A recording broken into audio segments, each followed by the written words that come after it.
Hello there, and welcome back to another film review. I'm clattering through these, aren't I? Yes.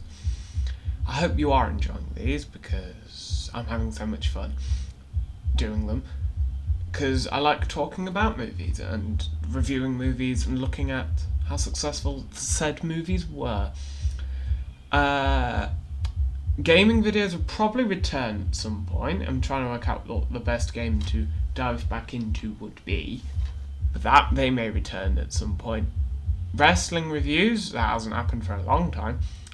Since I can't remember what the last, I think it was WrestleMania Backlash was the last one that I remember reviewing. So that will be returning next Thursday. Next Saturday is the Royal Rumble. And I shall be watching the Royal Rumble. I won't be watching it live because I don't know how I'd be able to do that. Because I don't know if I'm able to keep up the recording for so long. But yeah, I will be doing my predictions for the Royal Rumble, which is always the best time of the year. And last year's was really fun. I enjoyed watching last year's. I had a pizza. It was lovely. Yes. Anyway, yes. So, as everyone, if you've watched the previous one, you should know that we finished the A's. Huzzah! I mean, until we go through my letterbox, and then there's quite a few. But a lot of the beginning films, I will say, are a lot of Marvel films.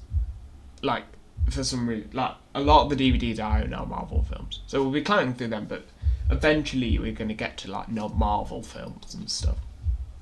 But for now, Wakanda Forever.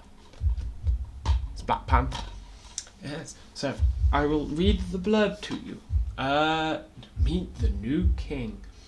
After tragedy forces young Prince T'Challa to assume Wakanda's throne, he is faced with the ultimate test, putting the fate of his country and the entire world at risk. Pitted against his own family, the new king must rally his allies and release the full power of Black Panther to defeat his foes and embrace his future as an Avenger. Yes. So, yes, this film came out in 2018. It was directed by Ryan Coogler, who is a very good director. He's done... he did the Creed films, which presumably is where he got Michael B. Jordan. I'll talk about him in a minute. It was written by Ryan Coogler as well, and also a man called Joe Robert Cole, who helped to write... He helped to write the O.J. Simpson Netflix series, which was apparently very good. From this point on with Marvel films, I won't mention Kevin Feige, because he just does all of them. Unless it's not him, I won't mention it. So, starring in this film, there was quite a few people. And gladly, this is the first... Like, most of the cast in this are black, and that was what made this film so good. It's that it was very good for representation and showing, like, the culture of, like, an African tribe, which was the whole point of it. It's that, like, it started off as a small tribe and then grew up into what Wakanda is, and there's a lot to do with, like royal families in kind of Africa and how, like, they're run, and yeah, it's a very good film. I'll get more into how much I liked it later on. But yes, so first we must sadly talk about the star of this film, Chadwick Boseman, who sadly died 2 years ago? Yeah, 2 years ago. Of cancer. And he had cancer while filming a lot of the Marvel films, and I'm not sure if he had it here, but yeah, he was wonderful as T'Challa. He just had this kind of calmness in him. He was just able to show, like, a calmness, like as most kings should have, is like a certain calmness when they're talking to people and just going, no, everything will be okay. And then when he needed to, he'd get angry. He'd get angry at his family for not fighting like other people. Next is Michael B. Jordan, as I said before. He is this man here. He plays Killmonger, who is T'Challa's cousin or brother. I can never remember which one it was. We'll probably read it later, but I think it's cousin. And he is one of the better villains of the past few years of Marvel. Well, to this point, past few years of Marvel. But saying that, from the beginning of 2017 onwards, until now, all the villains have been good. Because from Ego to Vulture to who's the villain in Thor Ragnarok? Oh, Hela, to him, to Thanos. Wasp. Yeah, okay. There was never really a true villain in that film, as I said. There's a few. Anyway, yes, we'll move on. He is a wonderful, as showing some entitlement that he think he should have, which is what his character kind of was. Lupita Nyong'o, who is here, she plays Black Panther's love interest, and she's a wonderful character. Yeah, she played Nakia. She was T'Challa's former lover, and she's a war dog, an undercover spy for Wakanda. Danai Guerrero, as pictured here, is Okoye, who is a Wakandan traditionalist who's the head of the Dora Milaje, who are the special forces and the bodyguards for... yes. Yeah. She was very good in it as well. Yeah, she kind of has the serious thing, but she's able to kind of she has a kind of a dry sense of humour, which I really liked about her. Danai Guerrero. Martin Freeman, who is he on the poster? No, he's not. But he plays Agent Ross, but not the Agent Ross who's in other Marvel films, like the Hulk film. This is just a different Ross. He's just an agent for S.H.I.E.L.D. I think. Or is he? No, he's an MI5 agent, I think. But yeah, he kind of turns up and is a bit concerned as to the Black Panther, what's been going on, because he hears that some issues have been going on. Because he turns up in Civil War as part of an ongoing... that's where he first appears, to set him up in this. Yeah. Daniel Kaluuya, he's a minor character. I don't think he's... Oh no, he is on here. He is there. Yeah. Daniel Kaluuya played... Wakabi, a confidant T'Challa and his best friend, was the head of security for the Border Tribe, serving as the first line of defence. So, yeah, his character he has a bit to do. He has his scenes that he's in, he's good in. Sorry, I whacked the mic there. Yes, he is very good in it. Who's next? Letitia Wright. Now then. I don't know how much to say about this before moving on. But, okay. She's here. She played Zuri. Zuri is T'Challa's sister, who's a very sciencey, techie person who, in Infinity War, it turns out is a lot more advanced, knows a lot more about science than Iron Man, Hulk, a lot of, even Vision, who's kind of meant to be this...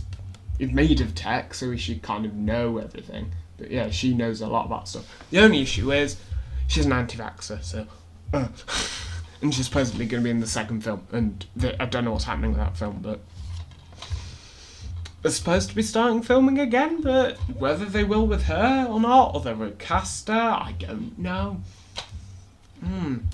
Yes. Winston Duke, who is not on this poster, he, if I remember right, he's like this guy who's known as like he turns up as a bit and protect. Like it's when M'Baku, that's his name.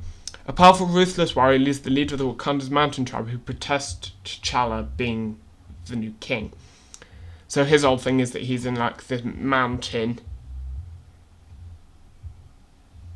Yeah, it's like he's in this mountain and he goes to like he originally doesn't like the fact that T'Challa's the king, and so but after a bit he changes his mind because after T'Challa falls off the waterfall and gets rescued. Boom, boom, boom, boom, boom, boom, boom.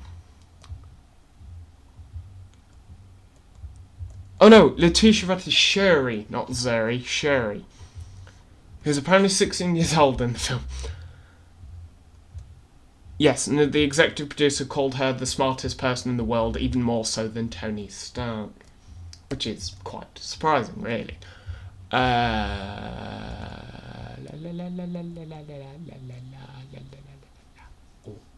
don't know what I'm doing. Sorry, I'm just...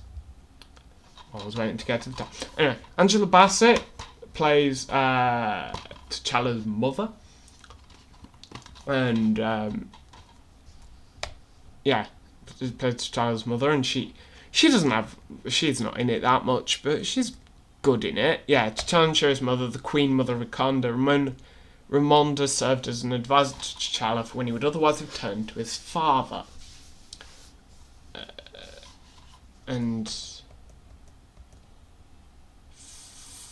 there's also Forrest Whitaker in this film as Zuri, who is an elder statesman of Wakanda and the keeper of the heart-shaped herb, which is what gives them the powers of the Black Panther. And Zuri is a religious and spiritual figure, referencing the spirituality from Wakanda, and compared him to Obi-Wan Kenobi from the Star Wars series. So, the original Star Wars series. And the final character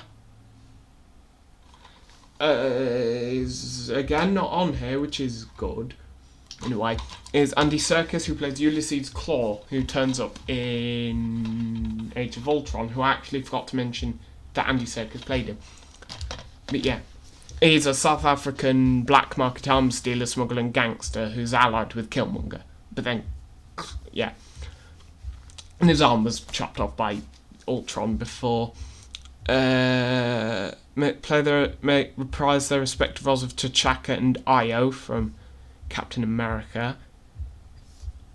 Sterling K. Brown plays his brother Njobu, who is in an episode of Brooklyn Nine-Nine. He's in the Box episode, which is the best episode of Brooklyn Nine-Nine.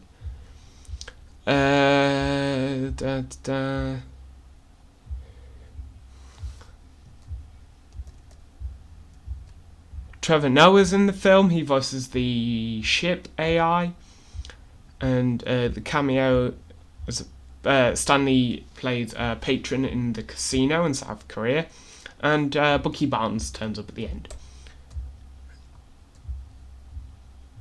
And Wesley Snipes wanted to make a film about Black Panther back in the 90s, but it didn't really go to plan. Not really. Because this film took ages to be made. Yeah.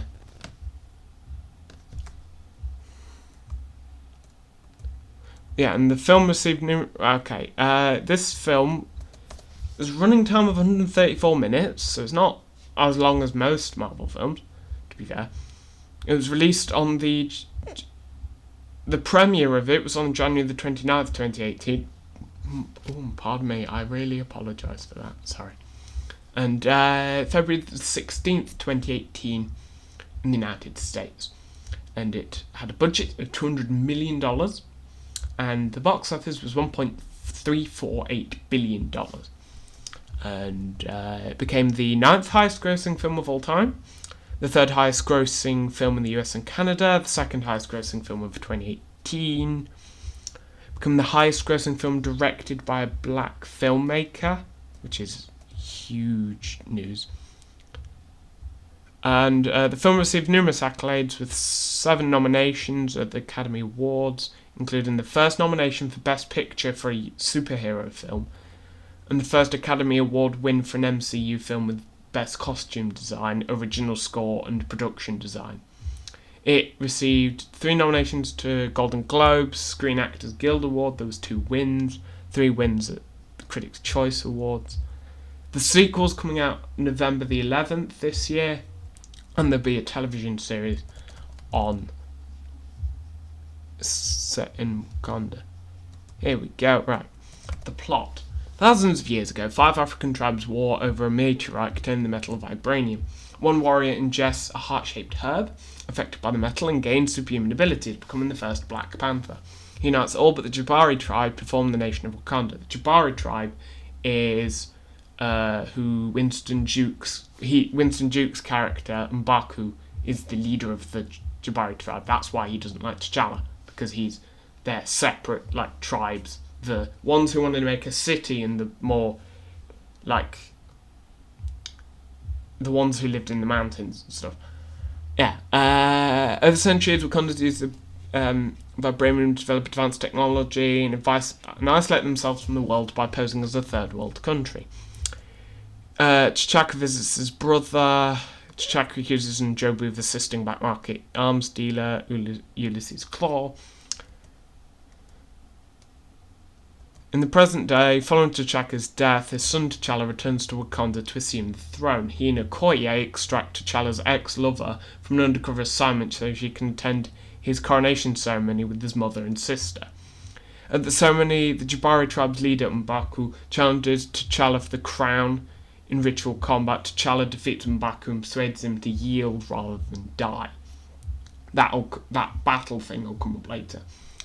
When Claw and his accomplice Eric Stevens, who's just a random man, steal a Wakanda artifact from a London museum, T'Challa's friend and Okoye's lover, Wakabi, urges him to bring Claw back alive. Wakabi. Yeah, never mind. I completely forgot about this film. That Daniel Kaluuya is Okoye's lover. I never noticed that. I never really. I'll have to watch the film again. T'Challa, Okoye, and Nakia travel to Busan, where Claw plans to sell the artifact to CIA agent Everett K. Ross. There he is. A firefight erupts and Claw attempts to flee. Claw tells Ross that Wakanda's international image is front for a technologically advanced civilization. Eric attacks and extracts Claw as Ross is gravely injured, protecting Nakia. While Shuri heals Ross, T'Challa confronts Zuri about Njobu. Zuri explains that Njobu plans to share Wakanda's technology. T'Challa orders Zuri to lie that Njobu had disappeared and left behind Njobu's American son to maintain the lie. This boy grew up to be Stevens. Oh wait, no, Stevens is Killmonger. Never mind. Adopted the name Killmonger. Meanwhile, Killmonger kills Claw and takes his body to Wakanda. He is brought before the tribal elders, revealing his identity to be Unjedaka and claimed to the throne. Killmonger challenges T'Challa to ritual combat where he kills Zuri, Forrest Whitaker, defeats T'Challa and hurls him over a waterfall to his presumed death. Killmonger ingests the heart-shaped herb and orders the rest incinerated, but Nakia strikes one first. Killmonger, supported by Wakabi and his army, prepares to distribute shipments of weapons to operatives around the world, because he's a mercenary and so he can do that. Nakia, Shuri, Ramonda and Ross flee to the Jabari tribe for aid. They find a comatose T'Challa rescued by the Jabari in repayment for sparing M'Baku's life. Healed by the herb, T'Challa returns to fight Killmonger, who dons his own nanotech suit, similar to T'Challa's, but is yellow instead of just black and purple. Wakabi and his army fight Shuri, Nakia, and the Dora Milaje, while Ross remotely pilots a jet and shoots down planes carrying the vibranium weapons. M'Baku and the Jabari arrive to reinforce T'Challa. Confronted by Okoye, Wakabi and his army stand down. Fighting in Wakanda's vibranium mine, which has like weird trains, which is a great visual of them fighting next to the big the futuristic trains, is wonderful. T'Challa disrupts Killmonger's suit and stabs him. Killmonger refuses to be healed, choosing to die a free man rather than be incarcerated. T'Challa takes him to the waterfall where they fought, where Killmonger dies peacefully, which is a wonderful character arc for that film. Killmonger's character arc is wonderful. T'Challa establishes an outreach centre at the building where N'Jobu died to be run by Nakia and Shuri. And N'Jobu is Killmonger's dad. In a mid-credit scene, T'Challa appears before the United Nations to reveal Wakanda's true nature to the world. So basically says, we're not a third world country, we're a technologically advanced country. Come on in. In a post-credit scene, Shuri helps Bucky Barnes with his recovery. Yes. Which would lead into Infinity War, where he comes back to start with.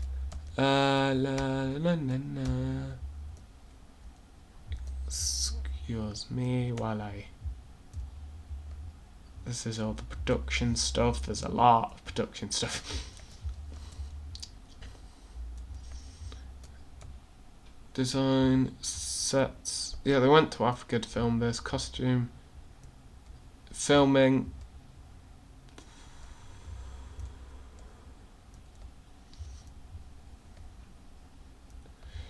The music. Oh, the music was very good. By the script composer Ludwig Göransson. He spent a month in Senegal, first travelling around with musician Baba Maal on his tour, and then spending several weeks working with local musicians to form the base of his score. Kendrick Lamar produced a song. So they created some songs were included on the album. And 3 singles from the album were released: All the Stars, King's Dead, and Pray For Me. Marketing. I love it. It was just Kendrick Lamar performing to promote the album. It was the most tweeted about film of 2018. Oh, by February 12th. Okay. I was going to say, because surely Infinity War would take that, but okay. Had the most expansive advertising budget and biggest line of merchandise of any Marvel non-sequel. So that doesn't count the Avengers films. Release. Yeah, it had its world premiere on January 29th, 2018. Royal attire. But when originally scheduled for release on November 3rd, 2017, before moving to July 6th, 2018 to accommodate Spider-Man Homecoming.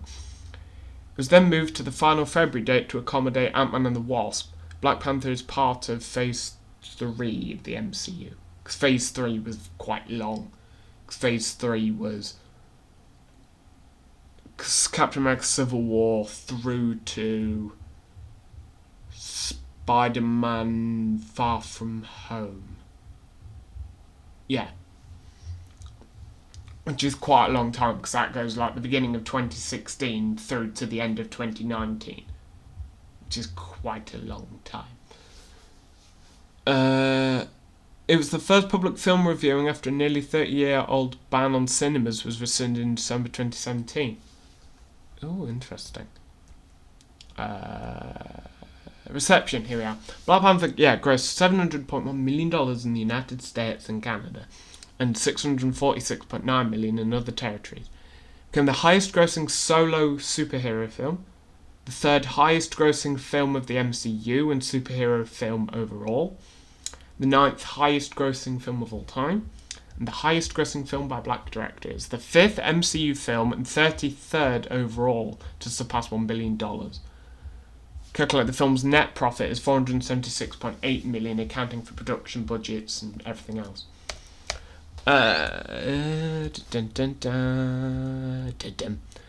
Critical review response. Rotten Tomatoes gave it 96% with an average score of 8.3 out of 10. Based on 525 reviews. The website says, Black Panther elevates superhero cinema to thrilling new heights while telling one of the MCU's most absorbing stories and introducing some of its most fully realised characters. Killmonger. It was the best reviewed live-action superhero film on the site, beating The Dark Knight and Iron Man, which are both 94%. Metacritic Assigned the film a score of 88 out of 100. Average grade of A+ on an A+ to F scale. The second live-action superhero film to receive that after the Avengers film, the first one. Critics called Black Panther one of the best standalone Marvel films. Yeah. The writing was praised for its handling of themes of Africans. Honor Black Panther is an emblem of a past that was denied and a future that feels very present, due to its focus on black imagination, creation, and liberation.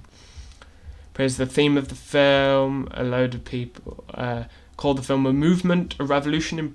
Natasha Alford of The Gryo called the film a movement, a revolution in progress, and a joy to experience all wrapped into one, and called it a masterclass in what it means to be proud of who you are. Which I agree. It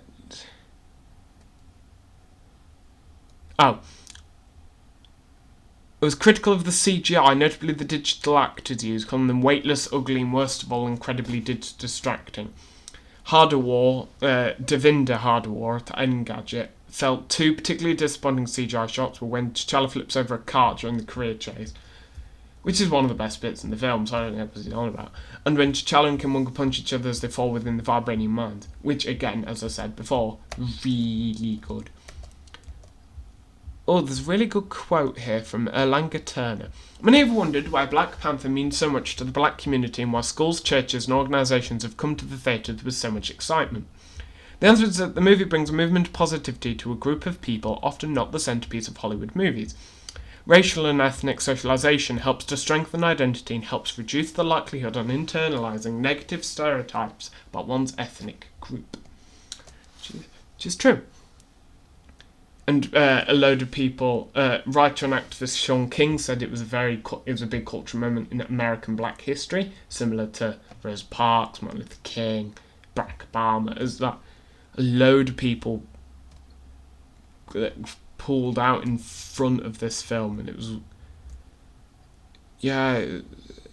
argued against this. It was a representative person, and some people saying that Killmonger experiment suggested that Killmonger was like an imperialist character, which Black Panther was nominated for 7 Academy Awards: Best Picture, 1 American Music Award, 9 BET Awards, 1 Billboard Music Award, 1 BAFTA, 12 Critic Choice, 3 Golden Globes, 8 Grammy Awards, MTV Awards, and NAACP Image Awards, 5 People's Choice, Saturn Awards. So many awards. Everybody wanted this to have a Oscar. Like, this was one of those, like some films are campaigned to be nominated for Oscars, like how now people are campaigning for Spider-Man. I don't think Spider-Man should really. Spider-Man's not an Oscar film. It's just it's a wonderful film. It's just enjoyable. It's not. I wouldn't say it's an Oscar. Like, it wasn't like a movement. It didn't move people in the way that Black Panther did, which is fair enough. Sequel, Black Panther: Wakanda Forever will be released, and it'll have Ryan Coogler's writing, Nyong'o, Guerrero, Freeman, Wright, Duke and Bassett reprise their role, while Tenoch Huerta is set to appear as an antagonist. And some people think he might be playing Namor. But August 2020, so it was about nearly 2 years, Boseman died from colon cancer, surprising everyone who had been unaware of Boseman's illness.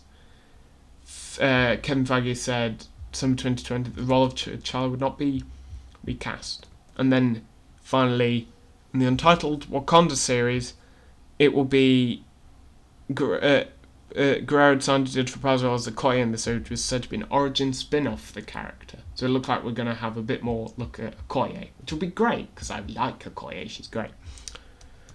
And there are there's 2 What If episodes that are involved with this episode, really, with this film. Is what if T'Challa became Star-Lord? So while T'Challa was a kid, what happens if he was taken by Yondu instead of Peter Quill?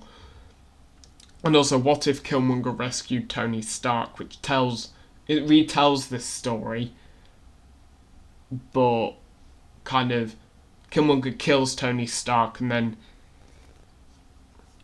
it like does some stuff to do it. Like it ends up ending with Killmonger on the throne, and that's it.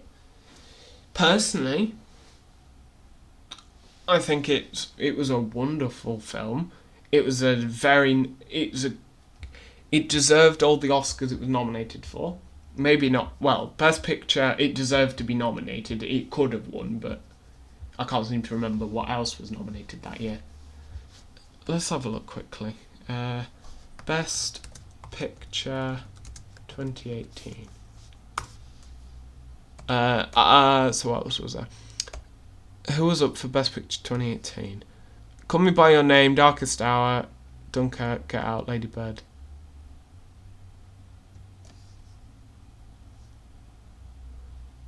Phantom Thread, The Post, 3 Billboards. Okay. All of them were good films, so any of them could have won, really. So this could have won. Yeah, but yeah, it was a wonderful film. Great acting, great set pieces, great characters.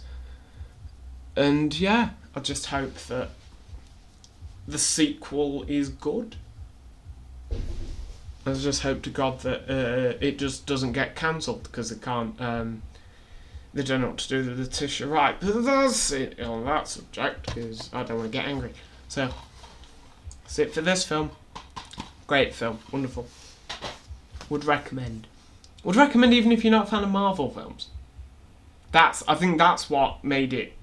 That's why I think Spider-Man shouldn't really be nominated for any Oscars. Well, maybe like visual thing, but not Best Picture. But Black Panther was a great film, even if it wasn't an MCU film, because it's not really that involved with it, apart from Ulysses Claw, but that's even a minimal thing. And if you don't say to the end, Bucky, that doesn't really matter. But yeah, I think that's why it was nominated for Best Picture, because it's a wonderful film, despite being a superhero film. It's like, I think hopefully you get what I mean.